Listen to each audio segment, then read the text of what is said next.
We don't like things about ourselves. I'll tell you what I don't like about myself. My ears.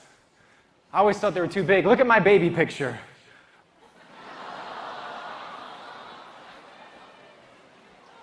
I didn't need an alarm clock. I could hear the sun coming up. Yeah. Take a look at this shirt. Here's a psychology exercise. No one's looking at the watch. Everyone's looking at the mark in the middle of the shirt because that's what's wrong with the shirt. It shouldn't be there. This is called a negativity bias, where we look at the negative more than the... And that's why the news is usually more negative, because it's going to get more attention. And that's why when you look in the mirror, you probably look at what you don't like more than what you do like.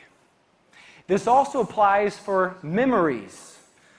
A lot of times it's those things we regret. It's those bad things that just hang out in our memory instead of remembering all the good stuff too. If you don't take ownership of these marks will own you. They'll own your thoughts and your feelings and your identity. Take ownership of your mistakes. You know, there are bad things you can do. There are bad moments, but they don't have to be useless. They can teach us something. They can make us better. Let me tell you about one of the marks on my shirt.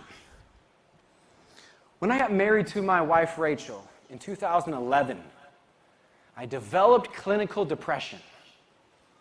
Not because I got married, but I just developed clinical depression. I didn't understand it, but I didn't want to wake up. I didn't want to do anything.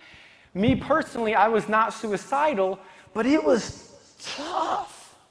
The toughest thing I've been through. Because for me, it didn't last 1 month. It lasted 6 years. I would go to schools and conferences and be like, oh, I don't feel like this. Hey everybody, my name is Brent. And I would just fake it. I mean, I wanted to do good. I knew it mattered, but I didn't feel it. I felt depressed. And I'd get home to my wife and I'd be like, hey.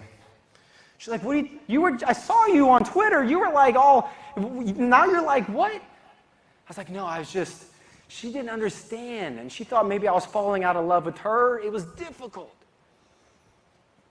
But because of our faith, because of our commitment to each other, we got through it. And I didn't give up on myself, and she didn't give up on me, and we tried things. I tried antidepressants. I tried a lot of things. And I recommend you guys get professional help also. But the thing that actually helped me the most, which might not be for any of you, but it was gluten. When I cut out gluten, which is bread, pizza, pasta, cookies, everything good in life,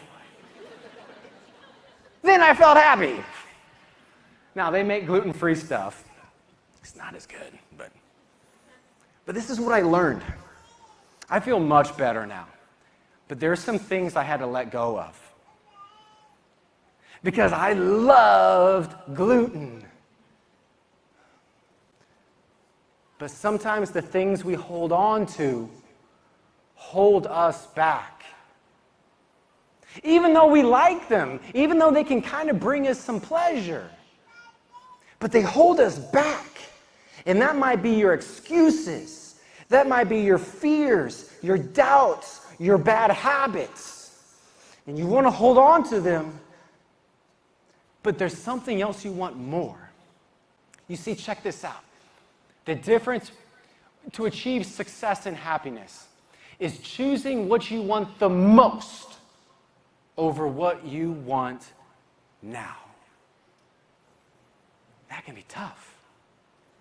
And I'll tell you what, being gluten-free, facing this depression, has been the toughest thing in my life. But it's given me so much. Sure, it has taken things. COVID has taken things. But if you seek it, it can give you things. It can give you character, perseverance, appreciation of life. And now, when I give speeches, many more students will message me or come up to me and open up with me with what they're going through. You see, leadership is when you can make somebody feel safe and trusted, Then they can open up, then you can have influence. So depression has helped me with that. It's also helped me with compassion. I'm so much more compassionate and empathetic when people are going through difficult things. Okay, so on a lighter note, life is tough, and being a father is tough. And I have a 6-year-old. And true story, I'm tucking him into bed at night, and he's looking just adorable. And I say, Lawson, I love you, buddy. And he looks at me and says, Daddy, I don't love you. He was kidding, I think, but I'll tell you where he gets his orneriness from, his mama. True story, I'm putting away the clothes in my closet. I put most of them away. And I come out and say, good enough. She looks at me and says, oh, that's what I thought when I met you. She was kidding, I think, but... And actually, I laughed. I said, that was good. I'm going to use that. That was a good joke. I'm going to use that. And it got me thinking. When the you-know-what hits the fan, and life can slap you across your face, you can either run and hide. You can either be like, oh, I don't know. Or you can say, that was good. I'm going to take it and use it. Take it and use it. Not always what life is doing to you, but doing for you. You know what I mean? To help you get better and tougher. Yeah.